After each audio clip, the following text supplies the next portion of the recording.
আসসালামু বন্ধুরা, আমাদের গাড়ি চলে আসছে। আমরা এখন রওনা দিচ্ছি মিরপুর চিড়িয়াখানার উদ্দেশ্যে। আমরা উবার দিয়ে যাচ্ছি। দেখা যাক উবারে আমরা লালবাগ থেকে উবারে মিরপুর চিড়িয়াখানা যাইতে কত টাকা বিল আসে। আমরা চলে আসছি চিড়িয়াখানায়, বাংলাদেশ জাতীয় চিড়িয়াখানা মিরপুর। এর আগে একবার আসলেও অনেক দিন পরে আবার আসা। আমরা চলে আসছি চিড়িয়াখানার ভিতরে, মাত্র টিকিট কেটে ভেতরে ঢুকলাম।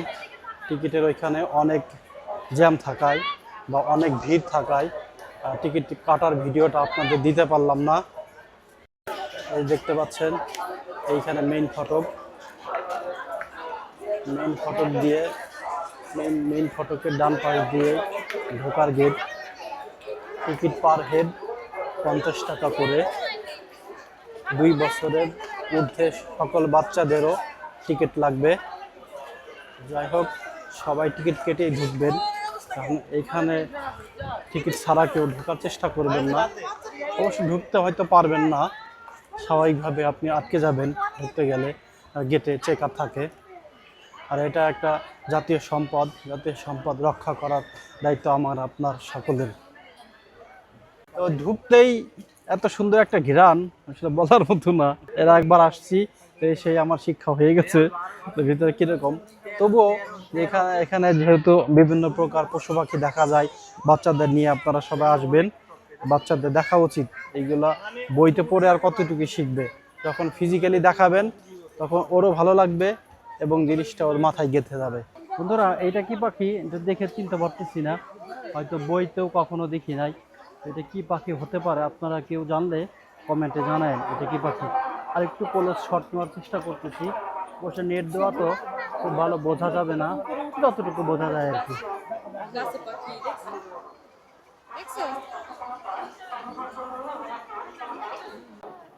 এটা মনে পেলিকন না কি নাম ওইটা মনে হয়।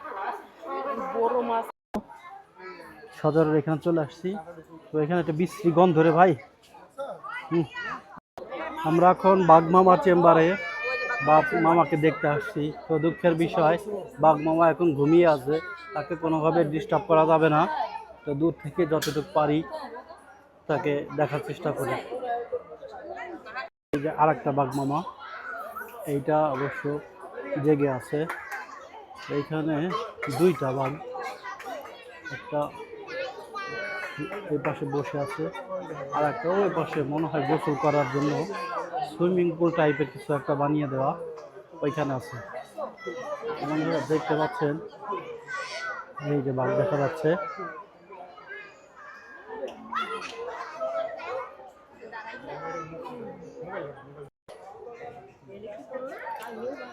সিংহর খাঁচার সামনে আমরা, এখানে দুর্ভাগ্য সিংহটা ঘুমাইছে। অবশ্য এটা মনে হয় তাদের খাবারের পরের ঘুম। কাকু,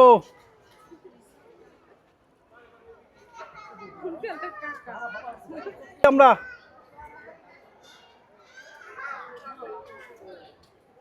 এটা আর একটা বাঘের খাঁচা, এখানে আসলাম। এইখানেও দেখি বাঘটা ঘুমাই আছে। তো আমার মনে হচ্ছে হিংস্র প্রাণী যেগুলা, ওরা দুপুরের খাবারের পরেই সাধারণত একটা ঘুম দেয়। সবগুলো প্রাণী দেখলাম, ওইখানের খাঁচায় দেখলাম বাঘের খাঁচায় বাঘ ঘুমাইছে, এইখানেও আসে দেখলাম সেও ঘুমাইছে। মানে দুপুরে খাবারের পরে মনে হয় ওরা ঘুমের টাইম। তো যাই হোক, ডিস্টার্ব না করি। মুরব্বি ঘুমাইছে, মুরব্বি ঘুমিয়ে থাকেন, সমস্যা নাই, আমরা আসি।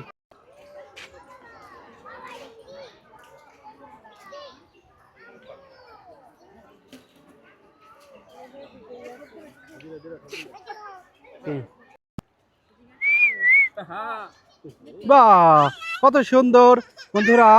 ইমো পাখিতে আসে, এখানে আসছি।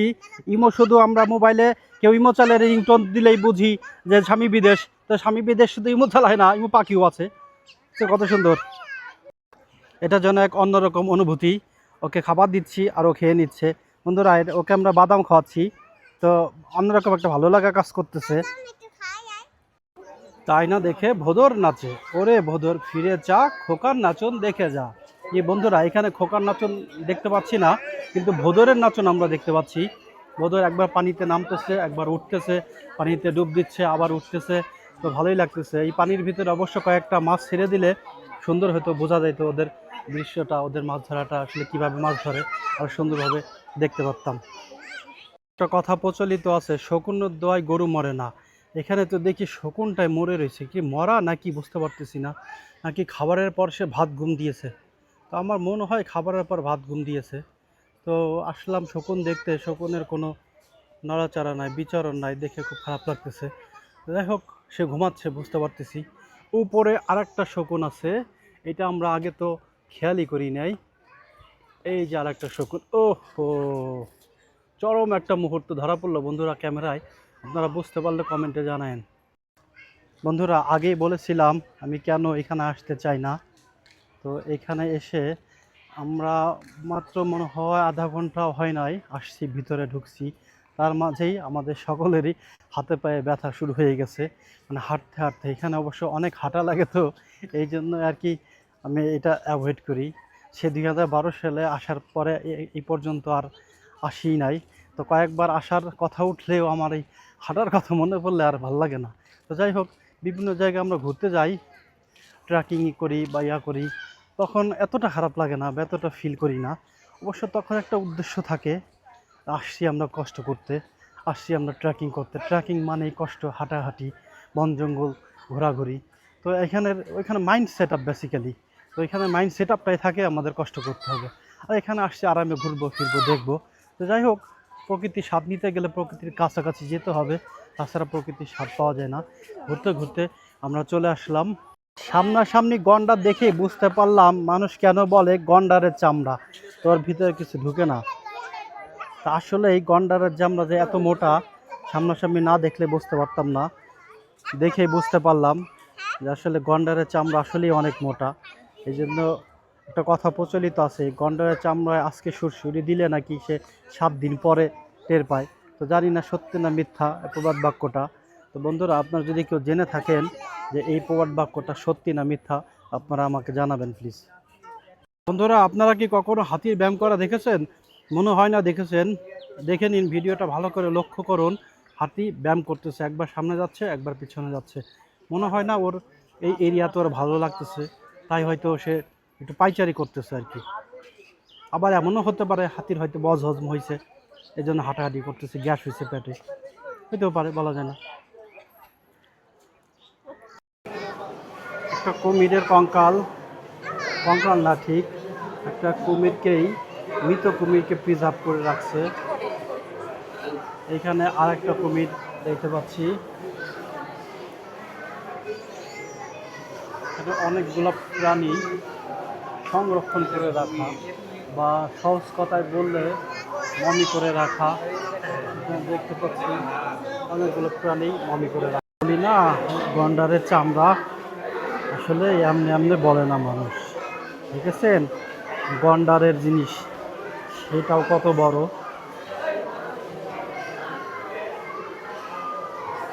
এখানে সাপ আছে, পদ্ম গোখরা, কি বিষাক্ত ধরনের সাপ, সবগুলো এখানে প্রিজার্ভ করা। আসলে মরে গেলে মানুষের যেরকম, নট অনলি মানুষ, মরে গেলে তার আর কোনো মূল্য থাকে না। এই গোখরাগুলো যদি জীবিত থাকতো, জীবিতও যদি বন্দি অবস্থায় থাকতো, তাও আমরা কত ভয় পেতাম। অবশ্য দেখেন, এগুলো মরে গেছে, আমরা এর পাশ দিয়ে হাঁটতেছি, শখ করে তাকে আমরা দেখতে আসতেছি। এই সেক্টরটা শুধু সাপ, পুরাটাই শুধু সাপ দেখা যাচ্ছে। ওইখানে একটা রয়্যাল বেঙ্গল টাইগার, এইটাও আপনার মমি করে রাখছে আর কি। এখানে আর একটা সাপ দেখা যাচ্ছে, হরিণের বাচ্চা, সিংহের বাচ্চা, কুমিরের বাচ্চা, সিংহের বাচ্চা,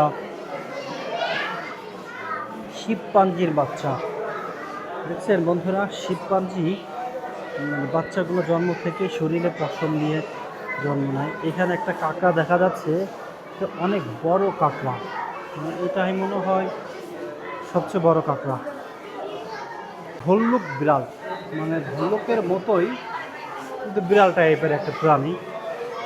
এইখানে দেখেন মণিরাজ সাপ বা শঙ্খচূড়া সাপ। এই সাপ দিয়েই মনে হয় আমরা ছোটোবেলায় যে সাপের ছবিগুলো দেখতাম, সাপের মণি, সেই মনে হয় এই টাইপেরই সাপ ছিল। এত বড় সাপ। অবশ্য সেগুলো তো অরিজিনাল না। এখানে দেখতে পাচ্ছি চিতাবাঘ, চিতাবাঘের শরীর। এখানে আছে বন মানুষ। প্রাণী তো কখনো টিভিতেও দেখিনি রে ভাই। এটা আবার কীরকম প্রাণী? নাম অলিভ বেবুন।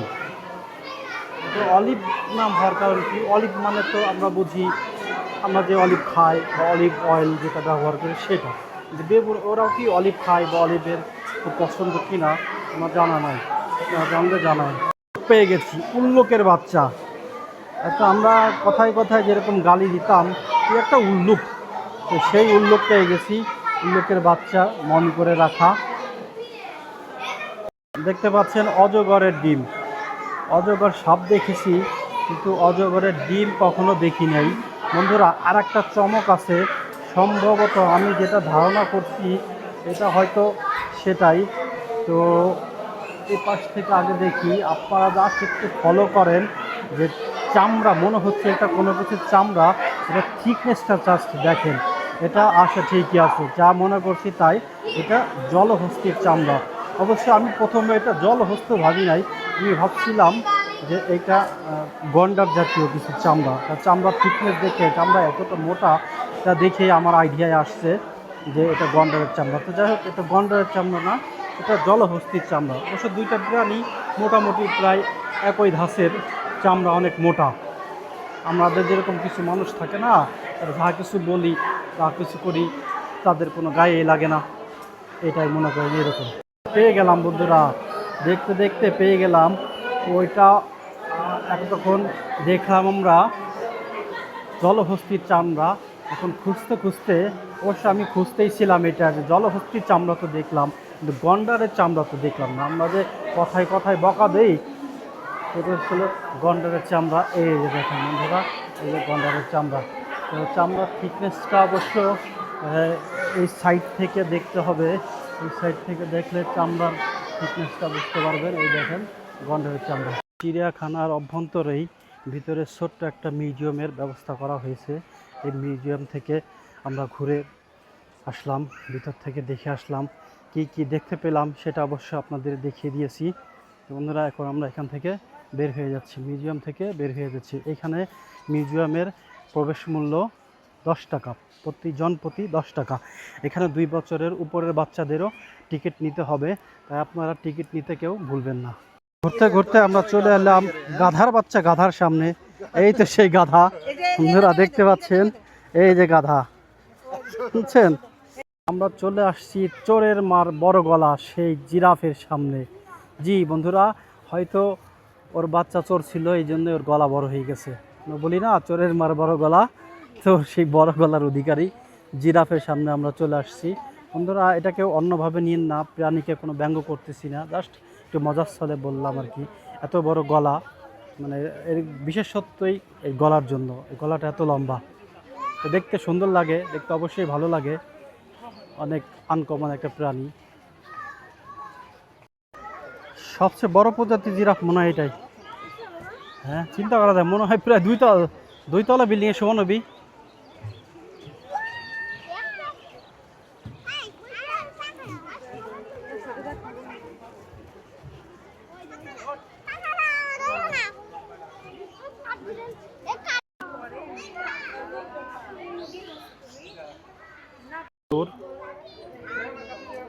আসলে অনেক সুন্দর লাগতেছে নীল ময়ূর। আমরা সাধারণত ময়ূরের পাখা ব্যবহার করি, বা যে ময়ূরের পাখা আমরা অনেক সময় শখ করে রাখি, এটা সেই ময়ূর, নীল ময়ূর। সামনে গলার সৌন্দর্যটা টোটালি অন্যরকম। তো দুঃখের বিষয়, ময়ূরের পেখম মেলা দেখতে পারলাম না। পেখম মেলা দেখতে পারলে আরও সুন্দর লাগতো।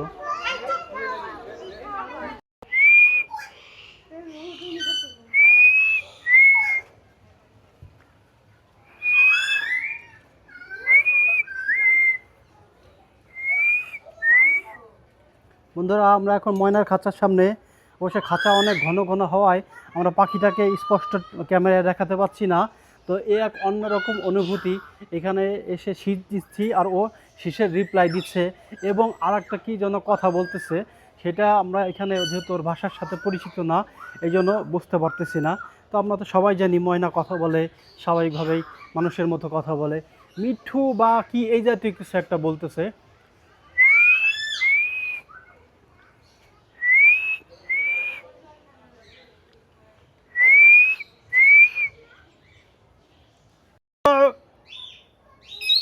বন্ধু, বন্ধু,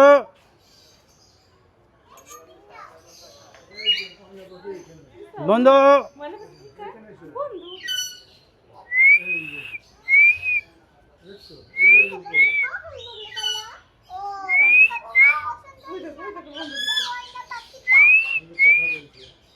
বন্ধু,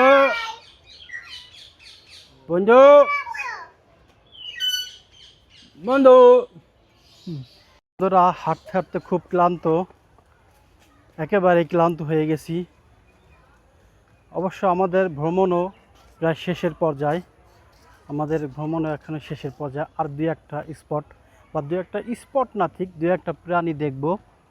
তো দু একটা প্রাণী দেখে আমাদের ভ্রমণের ইতি টানবো আমরা। আকাশও মেঘলা মেঘলা ভাব, হয়তো বৃষ্টিও নামবে, যে গরম পড়তেছে তো মনে হচ্ছে যে হয়তো বৃষ্টিও নামবে। তো যাই হোক, ভালোই ছিল। আমরা প্রায় ভ্রমণের, আমাদের ঘোরাঘুরির প্রায় শেষ পর্যায়ে। অল্প কয়েকটা প্রাণী আছে এইদিকে, তো দেখে যাই। এর আগে যখন আসছি তখন অবশ্য অতটা খেয়াল নাই, তখন মনে হয় না এতটা ঘুরেছি। আজকে আমরা যতটা ঘুরলাম, হাত পা পুরো ব্যথা হয়ে গেছে হাঁটতে হাঁটতে। তো আপনারা আসলেও হাঁটার মানসিকতা নিয়ে আসবেন, যে এখানে অনেকটা হাঁটতে হবে। প্রাণীর কাছাকাছি যেতে হলে, প্রাণীকে দেখতে হলে আপনাদেরকেও হাঁটতে হবে। তো হাঁটার মাঝেও একটা আনন্দ আছে, যেহেতু নতুন নতুন প্রাণী দেখতে পাবেন, যে প্রাণীগুলা তো সচরাচর আপনার দেখা যায় না। বন্ধুরা, সেটা আমরা পেয়ে গেলাম জলহস্তির ঠিকানা। এই দেখেন জলহস্তি, ওদের পানি পেলে আর কিছু লাগে না, পানির ভিতরে ওরা ডুব দিয়ে থাকতে পারে। এই যে দেখতে পাচ্ছেন, এই যে জলহস্তি, এই দেখেন এই যে জলহস্তি, সে পানিতে সাঁতার কাটতেছে। জলহস্তি পানি খুব পছন্দ করে, পানি বেশি, বিশেষ করে পানির থেকে বেশি পছন্দ করে কাদা, কাদায় থাকতেই বেশি পছন্দ করে। আল্লাহর সৃষ্টি কত সুন্দর, কত বৈচিত্র্য, কত বিচিত্র ধরনের সৃষ্টি। প্রত্যেকটা প্রাণী সৃষ্টির পিছনে অবশ্যই কোনো না কোনো রহস্য অবশ্যই লুকিয়ে আছে। আমরা হয়তো সেটা এখনও খুঁজে বের করতে পারিনি বা আবিষ্কার করতে পারিনি। দেখেন জলহস্তি কীরকম দেখা যাচ্ছে। তবে সবার জন্য একটা সতর্ক বার্তা, জলহস্তি দেখতে এসে জলহস্তির পেছন সাইডে কেউ দাঁড়াবেন। আমাদের চিড়িয়াখানা ঘোরাঘুরি শেষ, এখন আমরা বের হয়ে যাচ্ছি। আপনারা আসলে অবশ্যই অনেকক্ষণ হাঁটার মানসিকতা নিয়ে আসবেন, পর্যাপ্ত পরিমাণে খেয়ে দিয়ে আসবেন, পারলে কিছু শুকনো খাবারও নিয়ে আসবেন। আমরা প্রায় 3 ঘন্টা যাবৎ হাঁটতেছি, তো তারপরও এতক্ষণ হাঁটার পরও মনে হচ্ছে কিছু কিছু পয়েন্ট আমরা দেখি নাই, কিছু কিছু প্রাণী আমরা দেখি নাই। যাই হোক বন্ধুরা, ভালো লাগছে। আল্লাহ হাফেজ, দেখা হবে অন্য কোনো দিন, অন্য কোনো জায়গায়। আল্লাহ হাফেজ।